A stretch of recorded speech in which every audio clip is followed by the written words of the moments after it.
Dynamic Group is an injection molder manufacturing medical devices and other precision products.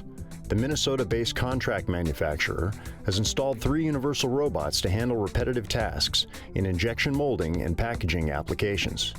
One of the main reasons we needed to look towards automation was difficulty with staffing. We're lucky enough to live in a place that has high wages and low unemployment, which is great on a daily basis normally, but it's difficult as someone who runs a business. We went from having 3 operators on a single shift, getting about 40% of their hours in to make parts, to 1 operator per shift on every shift. So we essentially quadrupled our production capacity, and our scrap rate went from significantly high to near zero. For us to be able to have that type of success out of the gate, first times, rookies at this stuff, was phenomenal and totally unexpected. What we found was the Universal Robot UR10 was to have a perfectly consistent cycle again and again and again. The first application we looked at was for difficult to manufacture medical connector. We make 2 different components in 2 different colors. A third component, they get all put together. The challenges for this product was the number of steps, the extremely heat-sensitive material, which made uptime difficult to achieve, and the amount of labor. The number of steps that we were able to eliminate made this work. The robot, when it initiates the cycle, we call them book frames that hold the components that need to be overmolded, is rotated to the back of the press where the injection molding process happens. When that's done, it rotates back around to the front of the press. The robot picks up those molded parts, transports them to a trimming fixture that also removes the parts off of the book frame. The robot picks that back up, places it on the table directly in front of an operator where they can pick up the book frame and reload it for the next cycle. Once they've reloaded it for the next cycle, they place it on a tray. The robot comes and picks it up, puts it back into the injection molding press. Once that's complete, it reactivates the cycle again. For a medical kitting application, the first thing the robot does is it picks up the bottom of a clamshell. The second thing it does is it uses vacuum to pick up 2 sterile wipes along with some saline solution and places those into that clamshell.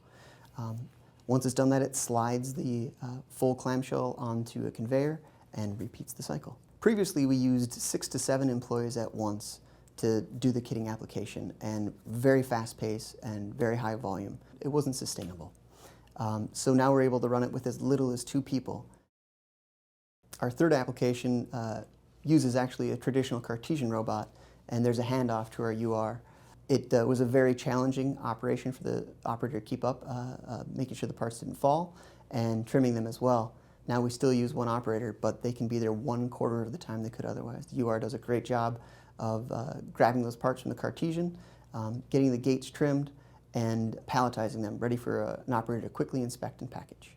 When we first started looking into automation, I was surprised to find that we could afford a 6-axis robot and a collaborative one at that. I assumed those systems cost hundreds of thousands of dollars. The return on investment on our initial system was less than 2 months. So my initial assumptions of hundreds of thousands of dollars and extra hires was completely wrong. The programming was rather simple. It was the first time I've ever dealt with the collaborative robot, so it took about 2 days for me to actually figure it out and get everything programmed. When you push the button on the teach pendant, you can grab the end of arm and move it to whatever position you want, and then once you release it, you can save the position and teach it as a point. It made it a lot faster and easier to program that way. We're able to quickly redeploy these robots to completely new tasks in very short order. We have all of it on bases that we can transport around on wheels and slide them from press to press and application to application. That's been hugely beneficial to us. We're looking at being able to install robots directly on presses. They're small enough and light enough, and with quick tool changes, we should be able to address our high mix, low volume situation extremely well. So the safety of our employees was very important. We are working directly with the robot.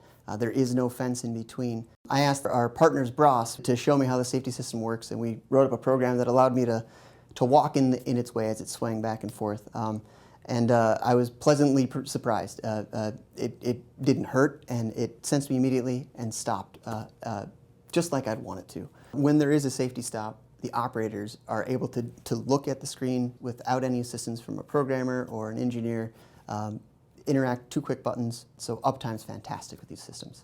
When we were getting ready to put automation in, we spent some time preparing people to communicate with them that it's not here to take their jobs, that it's going to give them a better job to do.